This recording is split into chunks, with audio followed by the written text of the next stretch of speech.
Good morning, good afternoon, good night, YouTube. Stuck rotor, Honda, Acura, or maybe other cars. You want to know what I did and 3 different techniques I put together to figure this out.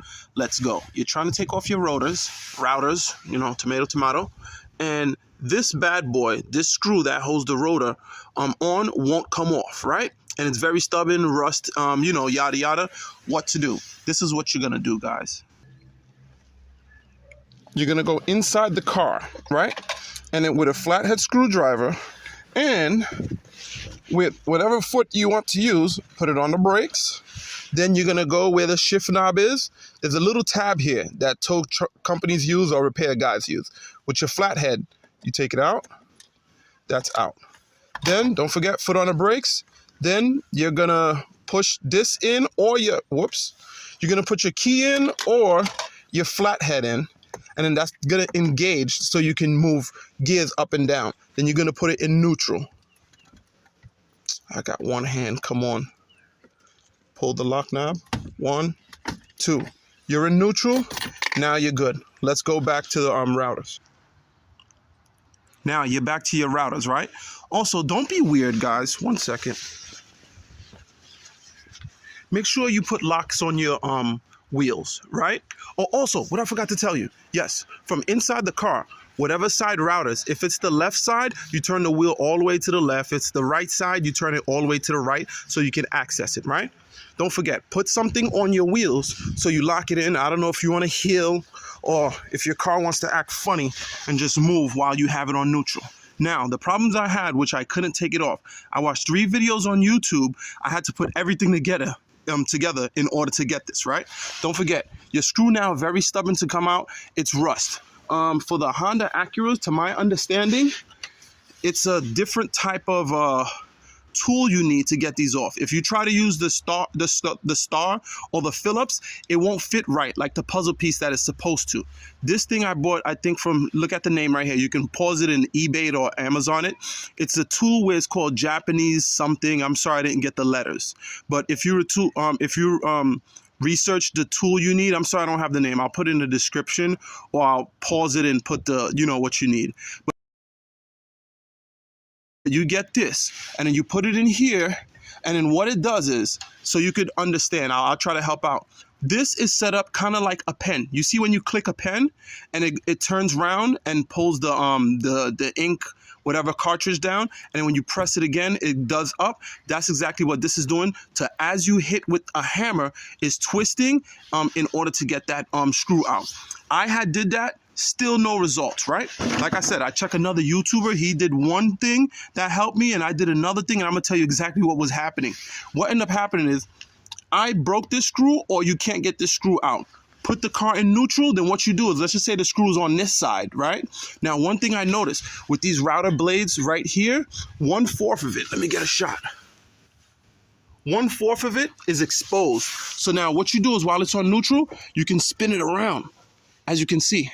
So you spin it around to where you need to. What you're gonna do is you're gonna put the screw right where the guard isn't blocking it, right? In my case, let me go back this way so you can see where the screw is. I'm gonna line that guard up while it's in neutral. You can turn it. So right here, I lined it up right here. That's where the free space is back here.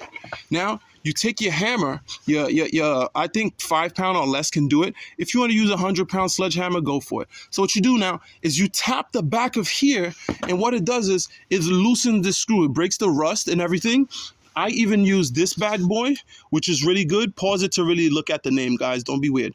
And then now, I tried everything. This was like going on for 2 days. So then now, you rotate this, you hit it from the back where you need to, and then it'll break this screw loose, and then you'll use that tool that I told you to take it off. If you don't have the tool now, that I'm sitting and thinking about it right now, you hit the back of the rotor where the screw is holding it in, and it will, 2 things will happen. It will loosen it, or it will crack it off, right? Once you do that, you can take off the router easy. What ended up happening to me now, guys, I thought it was supposed to come off easy. No, I kept rotating it and hitting every part because I noticed it was loose. It was going like this. I'm like, yo, why is it not coming off? What ended up happening was these peg screws, or whoever knows the name, don't chew me up.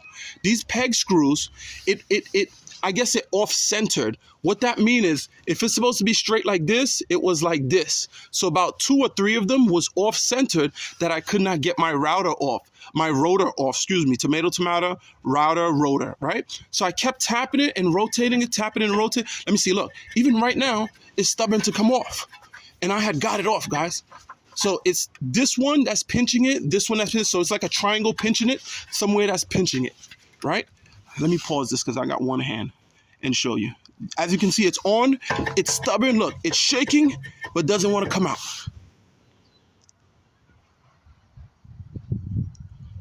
So I wiggle, and it comes off. As you can see, let me hold this up a little bit. My screw broke in there.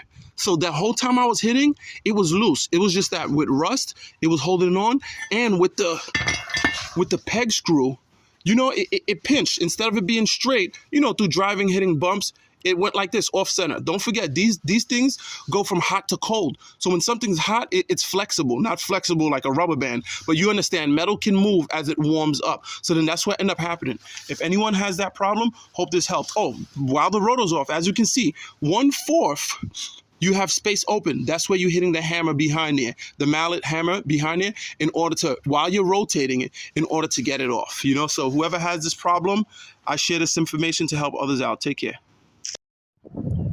Guys, just to add on to this video, right? It's a router rotor video. To get the brakes on, if you don't, the brake shoes on, if you don't have the tool, right? What I end up doing, I looked I didn't have the parts. I mean, yeah, the tools to do it, but there's little, DIY stuff you can use. If you do have a mallet, depending on the size you use, and if you don't, also use common sense, right? In order to squeeze this cylinder, I don't know the name to it, don't chew me up. In order to squeeze this back in order to put your brake shoes in, what I did is I put this in here. It can fit. And then what I did is I used it. Come out, you silly thing. But anyway, I put it in there and I use it as a fulcrum to press it back in. So you could put your, sorry for the shakiness.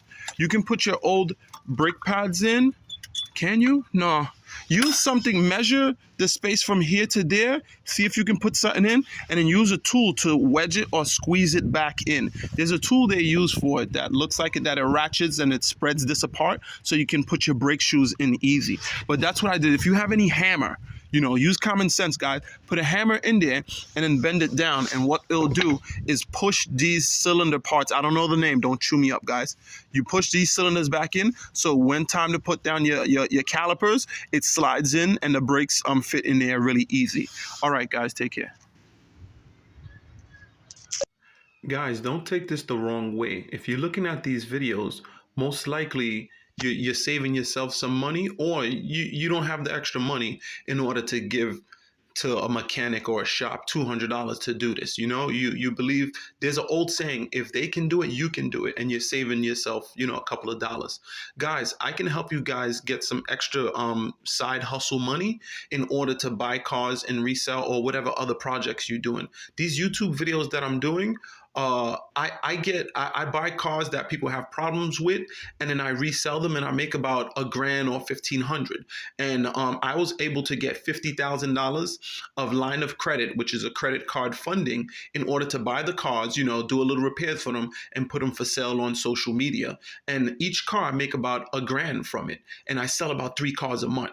And I still have a full-time job. I got kids I got to take care. But if I didn't have the extra funding, I wouldn't be able to do this in order to get extra money, to get yourself out of a hole. So if you're watching this, you like to save money, and I'm pretty sure you want to start your own side little hustle, start any business, but you need startup business funding without the traditional requirements in order to get funding. So message me in the bottom of here, and I think I left my email so you can message me. But let me know side hustle funding. You want to know information about it, then we'll talk about it, get you funding to get you where you need to. Take care, guys.